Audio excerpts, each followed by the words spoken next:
Hostel की हंसी मजाक और दोस्ती के पीछे अक्सर कुछ गहरे राज दबे होते हैं। आज हम ऐसी ही दो डरावनी कहानियों की परतों को खोलेंगे और ये समझेंगे कि एक बंद दरवाजा जैसे कि कमरा नंबर 21 आखिर हमें इतना क्यों डराता है। और जानते हैं, यही खामोशी डर की पहली पहचान होती है। ये एक ऐसा पैटर्न है जो हमें आज की दोनों कहानियों में देखने को मिलेगा, एक कॉलेज के हॉस्टल में और दूसरी एक बिल्कुल सुनसान हवेली में। देखिए, दोनों कहानियों की जो नींव है वो एक ही चीज पर रखी है। एक ऐसी जगह जहां जाने की सख्त मनाही है, चाहे वो कॉलेज का कमरा नंबर 21 हो या फिर हवेली का आखिरी कमरा। दोनों एक ही साइकोलॉजी का इस्तेमाल करते हैं कि जिस चीज से मना किया जाए, इंसान उसी की तरफ सबसे पहले खिंचता है। तो सवाल ये उठता है कि एक बंद दरवाज़ा इतना डरावना क्यों लगता है? क्योंकि ये सिर्फ एक दरवाज़ा नहीं है, ये एक चेतावनी है, एक चुनौती है और एक ऐसा रहस्य है जो लगातार अपनी तरफ खींचता है। चलिए, इसी के साथ हमारे इस विश्लेषण का पहला अध्याय शुरू करते हैं। इन दरवाजों के पीछे छिपी कहानियां ही तो डर की असली वजह है। कमरा नंबर 21 के साथ एक छात्र की आत्महत्या की अफवाह जुड़ी थी, लेकिन हवेली का डर वो और भी गहरा था। वहां जाने वाले लोग बस गायब हो जाते थे। ये अफवाहें ही खतरे की वो पहली घंटी होती हैं जिन्हें अक्सर हमारे हीरो अनसुना कर देते हैं। लेकिन हर डरावनी कहानी में कुछ ऐसे किरदार तो होते ही हैं जिनकी जिज्ञासा, जिनका कौतूहल उनके डर पर हावी हो जाता है। ये वही लोग हैं जो हर चेतावनी को नज़रअंदाज करके सीधे उस बंद दरवाजे की तरफ कदम बढ़ा देते हैं। किरदारों पर नजर डालिए। हॉस्टल में 4 दोस्तों का एक ग्रुप है जिन्हें लगता है कि साथ में हैं तो सब ठीक होगा। वहीं हवेली में अजय है, एक अकेला खोजकर्ता। किरदार अलग अलग हैं, पर दोनों में एक बात बिल्कुल कॉमन है, एक ऐसी जिद, एक ऐसी जिज्ञासा जो उन्हें सीधे खतरे के मुंह में ले जाती है। और ये देखिए, ये एक क्लासिक फॉर्मूला है। पहले आती हैं अफवाहें और चेतावनियां, फिर उन पर जिज्ञासा की जीत होती है और आखिर में नियम तोड़ा जाता है। हॉस्टल के दोस्तों का चाबी चुराना हो या अजय का उस हवेली में जबरदस्ती घुसना, दोनों ही इस रास्ते पर अपना पहला खतरनाक कदम रख देते हैं। और एक बार जब दरवाज़ा खुल जाता है तो डर एकदम से सामने नहीं आता, वो धीरे धीरे एक एक करके दस्तक देता है। ये दोनों कहानियां इस बात का बेहतरीन उदाहरण हैं कि कैसे डर को आहिस्ता आहिस्ता बढ़ाया जाता है ताकि उसका असर और भी ज्यादा गहरा हो।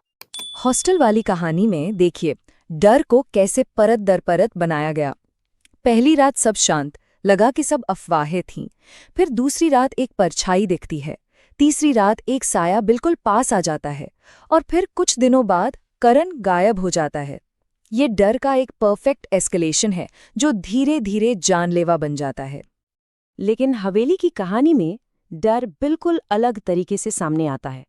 यहाँ इंतजार नहीं करना पड़ता, घुसते ही एक पुरानी घड़ी का चलना और दीवारों पर खुदे हुए नाम ये साफ बताते हैं कि खतरा सिर्फ महसूस नहीं हो रहा, बल्कि वो बिल्कुल सामने मौजूद है।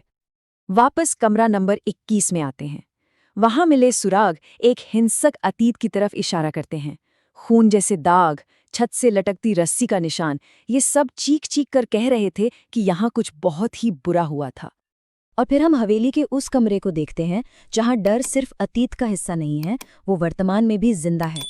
चलती हुई घड़ी, दीवारों पर तारीखों के साथ लिखे नाम और फिर वो सबसे डरावना पल जब अजय का नाम खुद ब खुद दीवार पर उभरने लगता है।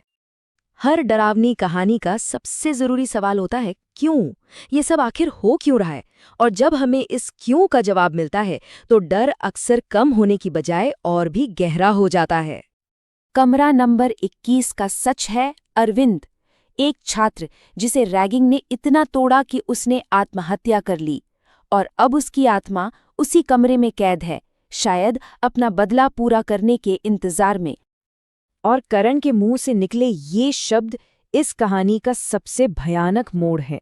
अब ये सिर्फ एक भूतिया घटना नहीं रह जाती, ये एक आत्मा का कब्जा बन जाती है जहां अतीत सीधे सीधे वर्तमान को अपनी चपेट में ले लेता है।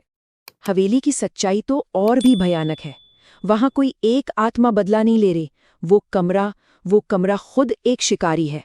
दीवार पर लिखा हर नाम एक शिकार की कहानी है और ये एक ऐसा चक्र है जो कभी खत्म नहीं होता।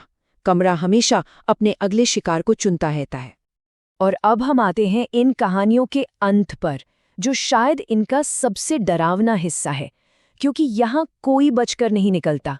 ये अंत हमें बताते हैं कि कुछ दरवाजे खोलने के बाद वापसी का कोई रास्ता नहीं बचता। तो हमारे किरदारों का क्या हुआ?